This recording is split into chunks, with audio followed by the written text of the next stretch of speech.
नमस्ते दोस्तों। सुबह के 8 बज चुके हैं। मंडे मॉर्निंग है।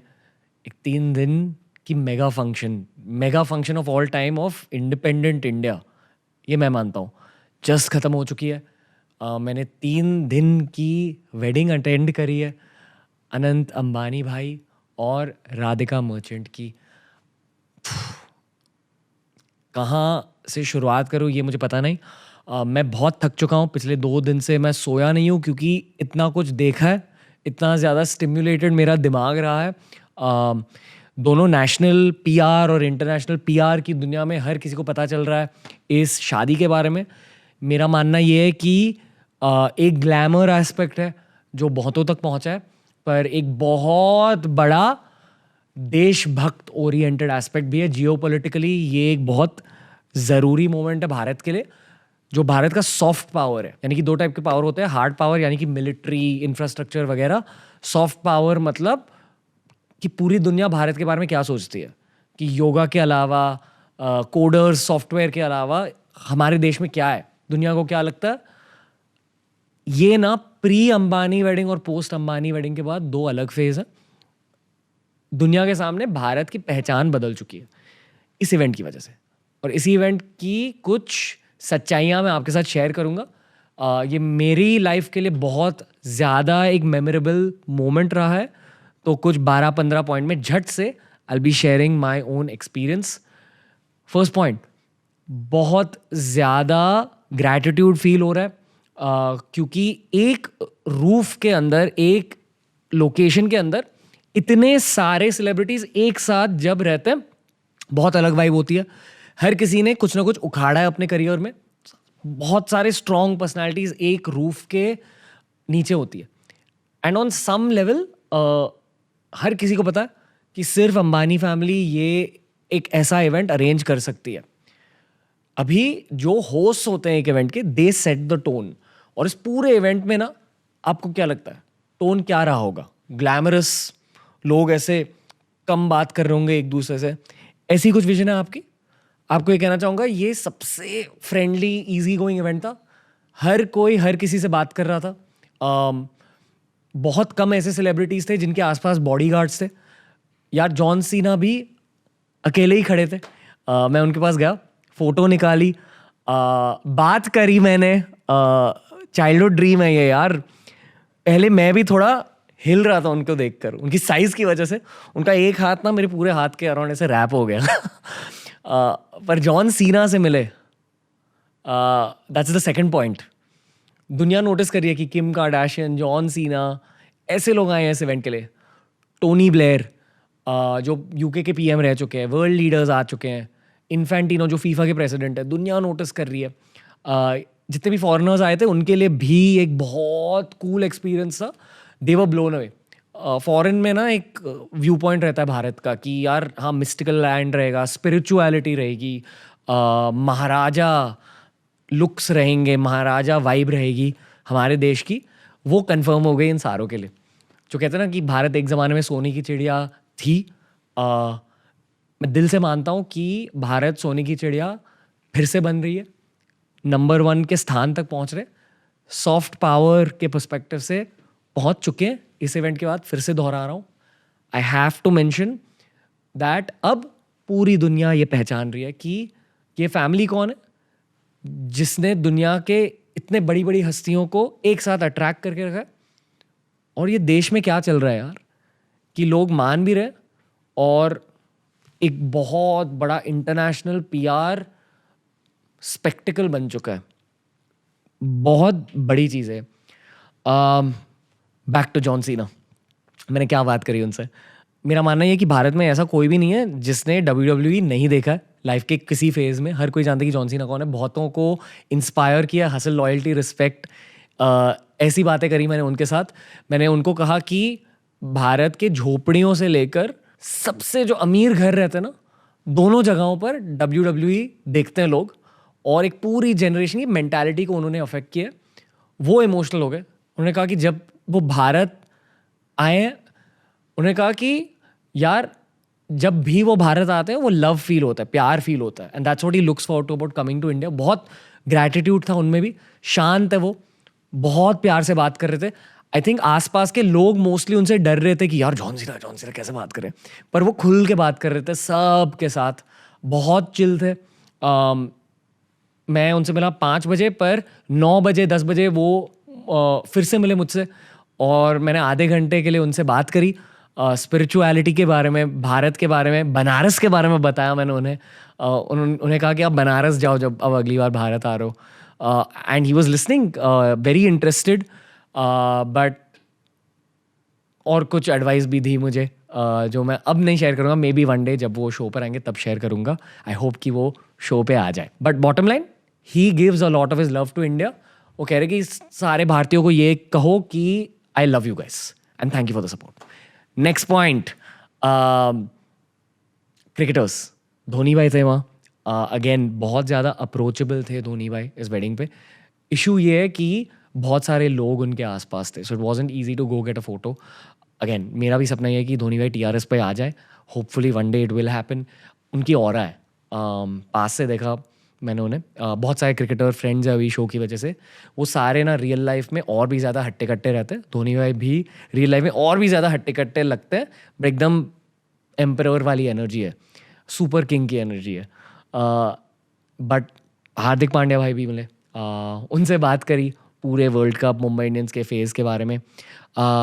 स्वैग ना उनमें हमेशा से था, अब एक अलग तरह का कॉन्फिडेंस और एक अलग तरह की पॉजिटिविटी भी आ चुकी है। He walks around with that positivity. I feel ऐसे इवेंट्स में ना क्रिकेटर्स हमारे लिए हमारे अवेंजर्स ही है। So love meeting all of them. Next, मैं मेरे सबसे बड़े business idol Mukesh Ambani sir से भी मिला बहुत कम समय के लिए। यार वो एक मोमेंट थी कि उनके जर्नी को स्टडी करके, धीरूभाई अंबानी सर की जर्नी को स्टडी करके बहुत सारे देश के एंटरप्रेन्योर्स ने खुद की एंटरप्रेन्योरियल जर्नी स्टार्ट करी है। कहा जाता है कि Guru is loosely based on Dhirubhai Ambani ji is life. वो फिल्म भी बहुतों के लिए एक बहुत इंस्पिरेशनल फिल्म रही है। बिजनेस सर्कल्स में ये कहा जाता है कि मुकेश अंबानी सर कुछ 16-17 घंटे काम करते हैं इवन टुडे एट एज 65+। ये उनके एनर्जी लेवल्स। तो जब मैं उनसे मिल रहा था, अनंत भाई ने इंट्रोडक्शन करवाई। पहले तो मैं ये सोच रहा था कि सर थैंक यू कि आप मुझसे मिल रहे हो, I have this chance to talk to you. बहुत बहुत ज़्यादा हम्बल है। शादी में हर दिन 7,000-8,000 से ज़्यादा लोग आ रहे थे। He was trying to meet everyone, तो full family was trying to meet everyone. हर किसी से मिलने की कोशिश कर रहे थे, फैमिली भी हर किसी से मिलने की कोशिश कर रही थी। ये ना लोग अंबानी फैमिली के बारे में जानते नहीं कि अगर आप एक्चुअली उनसे बात करोगे, very kind hearted, very humble, very approachable. Anant भाई खुद, लोग उनके बारे में बहुत सारी चीज़ें अज्यूम करते हैं। लोग ये नहीं जानते कि उनके कितने सारे हेल्थ प्रॉब्लम्स रहे हैं, कितनी मुश्किल लाइफ रही है अब तक। बहुत सारे असम्पशंस हैं उनको लेकर। आई होप कि एक दिन वो भी टीआरएस पे डेब्यू करे, and I hope he shares his heart, ताकि लोगों को उनके दिल के बारे में ज़्यादा पता चले। जो कर रहे हैं ना एनिमल्स के लिए वंतारा में, जो सोसाइटी के लिए ये पूरी फैमिली करती है, one day the world will know. हमारी आदत है दुनिया भर में, भारत में भी, कि जो लोग बहुत ज़्यादा मेन स्ट्रीम में रेलिवेंट रहते हैं उनकी बुराई भी होती है ज़्यादा, उनको अननेसेसरी क्रिटिसिज्म मिलता है कभी। ये बस ह्यूमन सोसाइटी का नेचर है, which is why enjoy doing podcast, कि लोगों की असलियत निकल के आती है। तो असलियत आपको किसी की इन पर्सन ही दिखाई देगी, इन पर्सन ही फील होगी। The next best option is podcast. But एक दिन दोनों, होपफुली मुकेश सर और आनंद भाई के साथ पॉडकास्ट तो होगा ही होगा। यार यूट्यूबर्स के ग्रुप्स में भी एक प्री जियो फेज है, एक पोस्ट जियो फेज है। पोस्ट जियो फेज में पूरी यूट्यूब की गेम बदल गई। तो मुझे बस मुकेश सर से थैंक यू कहना था। नहीं कह पाया क्योंकि मैं भी थोड़ा डर गया कि मुकेश अंबानी सर मेरे से थोड़ा बात कर रहे हैं। I just had a lot of respect for what you have done for India. Anand भाई बहुत चिल्ड आउट है। उनसे बात कर, उनसे पूछा कि आपको कैसा लग रहा है इतने सारे लोगों को मिलके।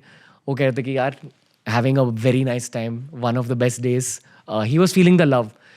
देखो किसी भी शादी में ना आपको वाइब फील हो जाती है, किसी भी शादी में, कि वाइब्रेशन क्या है, एयर में वाइब्रेशन क्या है।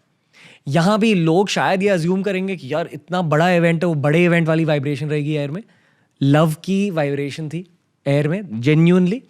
जिसने भी इस शादी को अटेंड किया वो सारे यही कहेंगे कि एक प्यार भरी वाइब्रेशन थी।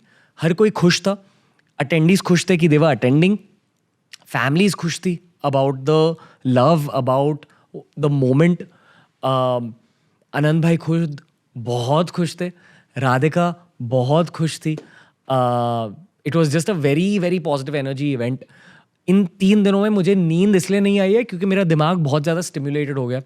हर दिन मैं 4 बजे, 5 बजे, 6 बजे लौट रहा था घर, सोचते ही जा रहा था यार कि this is such a memorable event.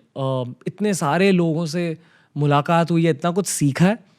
And again Bharat को सेलिब्रेट किया जा रहा है। Next point, decor. हर जगह भारतीय डेकोर, अलग अलग थीम्स के। यूनिवर्सल स्टूडियोज नाम की एक जगह है, थीम पार्क है अमेरिका में, बड़ा थीम पार्क है, दुनिया भर में थीम पार्क्स है यूनिवर्सल स्टूडियोज के। वहाँ ना एक माइक्रो दुनिया बना देते हैं यूनिवर्सल स्टूडियोज। तो एक माइक्रो चाइना बना देंगे, माइक्रो जापान बना देंगे, माइक्रो नाइजीरिया बना देंगे। यहाँ in many ways micro India बनाया था उस कन्वेंशन सेंटर के अंदर। ठीक है, आपको एक थोड़ा सा विजुअल टूर दे देता हूँ। तो आप एंटर करते हो, बहुत ज़्यादा सिक्योरिटी होती है, वेरी सेफ इवेंट, मैनेजमेंट बहुत स्ट्रॉन्ग होती है। They allow you inside. फिर राइट साइड में पापराजी की वो सेक्शन होती है, आप वहाँ जाते हो। हमारे सारे मीडिया के भाई रहते हैं, पापराजी रहती है, वीरल भयानी, मानव मंगलानी, वो सारे टीम्स रहते हैं वहाँ। फिर फोटोज़ क्लिक होते हैं। फिर आप जाते हो एक जनरल एरिया में, इन द मेन कॉरिडोर आगे जाते हो। जनरल एरिया में आपको एक वाइब मिल जाती है कि खाना मिल रहा है, शादी की वाइब सेट हो रही है। और फिर एक ऐसी एरिया स्टार्ट होती है उस जनरल एरिया के बाद जहाँ एक माइक्रो इंडिया बनाया गया है। आपको लगेगा कि आप बनारस की स्ट्रीट्स में वॉक कर रहे हो, आपको लगेगा कि आप पंजाब की गलियों में वॉक कर रहे हो। ऐसी एक दुनिया बनाई है, ऑलमोस्ट हिप्नोटिक। यानी कि ऐसा लग रहा था कि आपको किसी ने हिप्नोसिस में डाल दिया। फिर आप अंदर जाते हो मेन पवेलियन के, बहुत बड़ा हॉल है। उस हॉल के अंदर भी इस तरह का इलेबोरेट डेकोर किया है। मेरे ख्याल से मनीष मल्होत्रा सर का भी हाथ रहा है डेकोर में, अलॉन्ग विद नीता मैम। बहुत हेडी डेकोर है, जो आप देखोगे ना, लाइक आपको एक्चुअली प्राइड फील होगा इंडिया में, अगेन बिकॉज इंडियन कल्चर को, स्पिरिचुअलिटी को सेलिब्रेट किया गया। जो दूसरे दिन की फंक्शन थी, शुभ आशीर्वाद फंक्शन, उस दिन स्पेशली स्पिरिचुअल डेकोर बहुत ज़्यादा था। डेटीज़ की बड़ी बड़ी पेंटिंग्स, बड़ी बड़ी मूर्तियाँ थी। And you could almost feel कि those मूर्तियाँ, those paintings were alive। बहुत सारे स्पिरिचुअल लोग थे दूसरे दिन। PM सर आए थे। वेरी वेरी मेमोरेबल एक्सपीरियंस कि इतने सारे स्पिरिचुअल लोग एक ही जगह पे। आप भी सोचो वाइब कैसी होगी, along with all the celebrities, along with John Cena, along with everyone. बहुत अलग इवेंट था। सॉरी दोस्तों, मैं खुल के बात नहीं कर पा रहा क्योंकि मैंने खुद इस सब को प्रोसेस नहीं किया, सोया नहीं हूँ 3 दिन से, इसलिए मेरी आंखें भी ऐसे दिख रही हैं। But I am genuinely trying to give you a organic honest tour, क्योंकि एक पर्सपेक्टिव आपका बिल्ड हुआ होगा रेड कार्पेट के रील्स और शॉर्ट्स देखकर। ये असली पर्सपेक्टिव है कि स्क्रीन के उस साइड क्या हो रहा था। स्क्रीन के उस साइड ओवरवेलम हो रहे थे सब, स्क्रीन के उस साइड पॉजिटिविटी थी, प्यार था, भारत को सेलिब्रेट किया जा रहा था। And it was a celebration of love. Moving on, मैंने एक्चुअली पूरे डेकोर के बारे में आपको बताया भी नहीं है। फर्स्ट फ्लोर पे अलग टाइप का डेकोर था, सेकंड फ्लोर पे अलग टाइप का डेकोर था, थर्ड फ्लोर पे पूरा एक ये डाइनिंग एरिया था। और चलो फूड के बारे में बात करते हैं। नेक्स्ट पॉइंट, फूड को लेके ये कहना चाहूँगा कि पहले शायद एक 1000 फीट जितनी लंबी एक डिज़र्ट सेक्शन थी, जहाँ शायद 5-6 अलग अलग टॉप क्वालिटी के रेस्टोरेंट और केटरिंग सर्विसेज ने डिज़र्ट बुफेस बनाए थे। मैं पहले वहाँ अटक गया क्योंकि I was searching for the real dinner, और डिज़र्ट्स इतने अच्छे थे कि हमने डिज़र्ट्स भी बहुत ज़्यादा खाए। फिर हम अंदर चले गए मेन डिनर की एरिया में। पहली सेक्शन में इंडियन, फिर मुगलाई, फिर गुजराती, जापानीज़, इटालियन और जितने भी क्विजीन्स थे। It was the world's best restaurant of that cuisine doing the catering.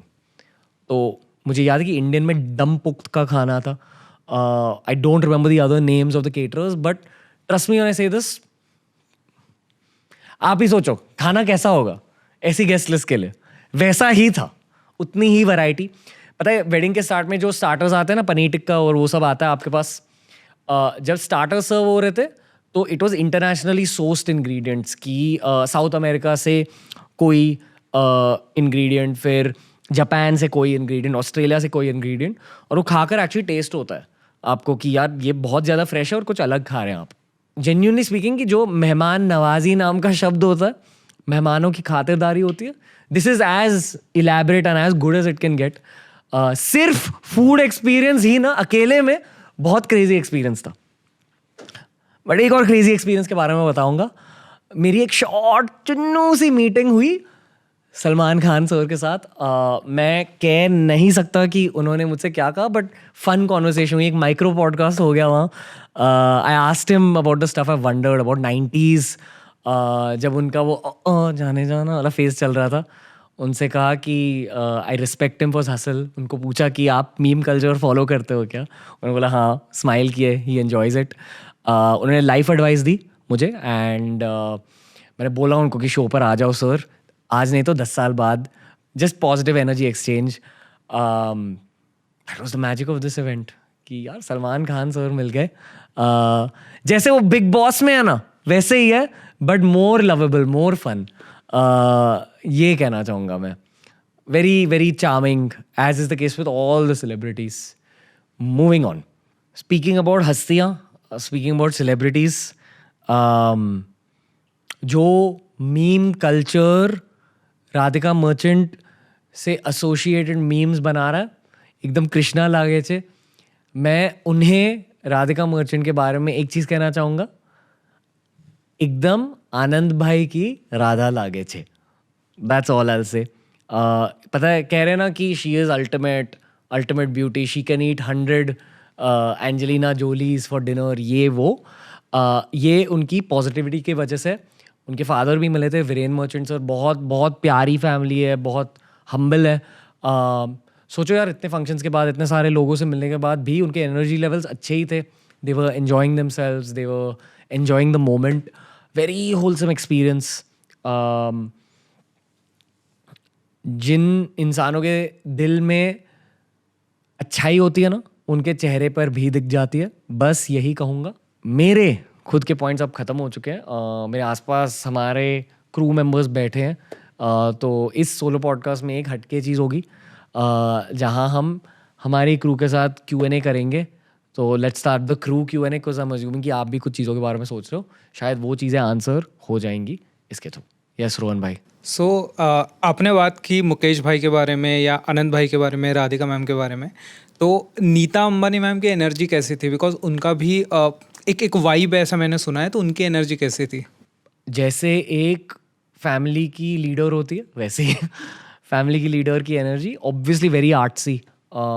उनकी भी डिज़ाइन सेंस बहुत स्ट्रॉन्ग है. आई एम 100% श्योर डेकोर में उनका मेन रोल रहा है अलॉन्ग विद मनीष मल्होत्रा. उन्होंने यही जितनी बातें हुई है, I am sure she has been in charge of planning. There is a reason कि वो उस कन्वेंशन सेंटर का नाम भी नीता मुकेश अंबानी कन्वेंशन सेंटर रखा है. मैंने उनसे बात करी, थैंक यू बोला फिर से. मेरी स्कूलिंग DAIS में हुई है, रिलायंस का स्कूल है, and she has headed that school as well. तो उनसे कहा कि जितना भी मैंने करियर में किया है, उसके जो कोर सॉफ्ट स्किल्स है वो मैंने स्कूल में सीखे. कि कम्युनिकेशन कैसे करते हैं, डीप थिंकिंग कैसे करते हैं, स्पोर्ट्स मेंटालिटी, ये वो. Actually it's an outcome of the school. तो उनको भी थैंक यू बोला. और उनमें एक ममता है. मैंने पैर छुए ऑनेस्टली उनके, कि बचपन से देख रहा हूँ उन्हें. सो जस्ट वांटेड टू से थैंक यू. मज़ा आया. Okay, next question. आप सचिन तेंदुलकर जिससे भी मिले थे, उनसे मिलकर कैसा लगा आपको? पहले तो मैं ये कहना चाहूँगा कि दोस्तों मैंने मेरे क्रू को बताया नहीं है ये सब. ये जो भी सोलो पॉडकास्ट में अब बातें हो रही है, ये पहली बार उनसे भी कह रहा हूँ. एक्चुअली उनसे ही कहना था, because you talk to your team, talk to your guys about it. But I am glad कि आप लोगों के साथ ये मोमेंट शेयर हो रही है. सचिन तेंदुलकर सर को मिलने के बाद बचपन का सपना पूरा हुआ. उन्हें पता है कि वो खुद सचिन तेंदुलकर है. उनको भी थैंक यू बोला बचपन के लिए. अंजलि मैम से बात हुई। एक्चुअली मैंने अंजलि मैम को रिक्वेस्ट किया कि ma'am can I ask Sachin sir for a photo, क्योंकि बहुत लोग पूछ रहे थे। Ma'am is a watcher of TRS, specially spiritual episodes. तो एक मोटिवेशन मिल गई है TRS को कंटिन्यू करने की। TRS स्टॉप करने के थॉट्स आ रहे थे एंड इस इवेंट ने मेरा पूरा पर्सपेक्टिव बदल दिया। आई रियलाइज एक पर्पस है, बहुत लोग देख रहे हैं। जब हम शो रिकॉर्ड करते जाते हैं ना, you stuck in a tube, पता नहीं चलता कि कितने लोग देख रहे हैं। तो अच्छा लगा यार, मज़ा आया। एंड सचिन सर को देखकर ऐसा लगता है कि भगवान के कोई अवतार आपके आसपास घूम रहे हैं, बस ये कहना चाहूँगा। Okay, next question. सर आप अनंत अंबानी के शादी में गए थे सर, तो वहाँ पर बहुत सारे सेलिब्रिटीज आए थे सर, सबको एक साथ में देख के सर कैसा फील हुआ? आई थिंक लोगों की एक परसेप्शन है कि सेलिब्रिटीज़ आपस में बात नहीं करते, पर वो भी इंसान ही है, उन्हें भी भाईचारा चाहिए, दोस्ती चाहिए। क्रिकेटर्स, एक्टर्स, पॉलिटिशियन सब साथ में बात कर रहे थे, एंजॉय कर रहे थे। स्पेशली बारात, जिसकी बात नहीं हुई है इस सोलो पॉडकास्ट में, बारात के वीडियोस बहुत सारे लोगों ने देखी है। उस बारात की खुद की एक एनर्जी थी। और धोनी सर, रणवीर सिंह, रणबीर कपूर, सारे लोग साथ में डांस कर रहे थे। बारात को डिस्क्राइब नहीं किया मैंने, ठीक है? तो जैसे मैंने लोकेशन को डिस्क्राइब किया ना, उसी तरह बारात का भी एक अलग कॉरिडोर था, साइड में लंबा कॉरिडोर था। बारात 4 घंटे जितनी लंबी थी और 8-9 ऐसे स्टेशंस बनाए थे और एंड में एक मेन स्टेज था। हर स्टेशन पर एक छोटा कॉन्सर्ट था। और कॉन्सर्ट्स किसके थे? रेमा, वो काम डाउन, फिर सुखबीर, ओ हो, फिर उसके बाद AP ढिल्लों, हनी सिंह सर। उन्होंने मुझे देखकर फाइनली कहा कि आप दिल्ली आओ। नहीं, पर मैं नहीं गया। मैं बस एंजॉय कर रहा था उनके सॉन्ग्स पे डांस करके। बारात एक बहुत मेमोरेबल मोमेंट थी। एंड में दलेर मेहंदी सर और उनके बेटे ने एक कॉन्सर्ट रखा था, वो कुछ अलग ही वाइब थी वहाँ। दलेर मेहंदी का कॉन्सर्ट देख लिया। तो again very very very memorable memory. और सारे सेलिब्रिटीज साथ में सारे कॉन्सर्ट्स को एंजॉय कर रहे थे, ये कुछ अलग ही था। सारे सेलिब्रिटीज टीनेजर्स बन गए, बच्चे बन गए वहाँ उस बारात में। That was the best thing, that's what I think the cameras captured also. इस पूरे वेडिंग में एक भी ऐसी मोमेंट नहीं थी जहाँ कोई परफॉर्मेंस, कोई इवेंट नहीं हो रहा था। उस कॉरिडोर में भी अलग अलग फूड स्टॉल्स थे। बनारस से लस्सी ऑर्गेनाइज हुई थी, पान ऑर्गेनाइज हुआ था, चाट स्टॉल्स थे, दुकानें बनाई थी जहाँ आप एक्चुअली अंदर जा सकते हो और बनारसी साड़ी मतलब आपको खरीदनी नहीं, आप बस ले सकते हो वहाँ से। तो ऐसे सेटअप्स बनाए थे, वेरी क्रेजी। तो ये सब हुआ था। एक आखिरी सवाल, क्योंकि अब मुझे सोना है, तो रोहन आपका कोई सवाल? मेरा क्वेश्चन ये था कि इंडिया के हिसाब से ये वेडिंग क्यों इम्पोर्टेंट था, जियोपॉलिटिक्स या इस हिसाब से कि इसका इंटरनेशनल PR के लेंस में क्या एग्जैक्ट इम्पैक्ट था? यार मैं एक बहुत ऑनेस्ट चीज़ कहूँगा, जो आकाश भाई ने भी कहा। हमने अभी जस्ट एक बहुत इलेबरेट इंग्लिश पॉडकास्ट शूट किया उनके साथ। आकाश सिंह भाई ने कहा कि यार फॉरेनर्स में ना बहुत सारी गलतफहमियां भारत को लेकर। एक लैक ऑफ हाइजीन वाली गलतफहमी है। जैसे स्ट्रीट फूड में कभी कभी कुछ वायरल क्लिप्स होते हैं ना, जहाँ हाइजीनिक सिचुएशन नहीं है या कुछ दुकानें गंदी होती है, वो क्लिप्स ज़्यादा वायरल जाते हैं USA में। और एक्चुअली ऐसे क्लिप्स की वजह से हमारा सॉफ्ट पावर नेगेटिवली अफेक्ट हो रहा है। ऐसे इवेंट्स की ज़रूरत है भारत के लिए, ये मैं डेफिनेटली मानता हूँ। फॉरेनर्स ना जो वहाँ थे और जो इंटरनेशनली भी न्यूज़ को फॉलो कर रहे हैं, वो एकदम चौंक चुके हैं कि ऐसी फैमिली है दुनिया में। और भारत अब यहाँ तक पहुँच गया है क्या? क्योंकि मुझे तो लगा था कि भारत में लैक ऑफ हाइजीन है, मुझे तो लगा कि भारत में क्राइम है, ये वो। तो भारत की जो भी फॉल्स नेगेटिव परसेप्शन है दुनिया भर में, वो पूरी तरह से मिट चुकी है इस इवेंट के बाद। That's my belief. If not पूरी तरह से, then to a large degree बहुत लोग जान रहे हैं। क्योंकि जितने भी सेलिब्रिटीज़ के वीडियोस भी रिलीज़ हुए हैं या जो भी वेडिंग के वीडियोस रिलीज़ हुए हैं, वहाँ बैकग्राउंड में ना आपको भारतीय स्पिरिचुअलिटी दिखाई देती है, कल्चर दिखाई देता है, संस्कृति दिखाई देती है। तो मेरे हिसाब से अगेन जियोपॉलिटिकली ये भारत की पोस्ट इंडिपेंडेंट इंडिया हिस्ट्री में बहुत बड़ा मोमेंट है। एक ग्लैमर का एंगल है जिसकी वजह से हम सब ये पॉडकास्ट भी देख रहे हैं, बट प्लीज़ इस इवेंट की जियोपॉलिटिकल एंगल और जियोपॉलिटिकल इंपॉर्टेंस को समझो।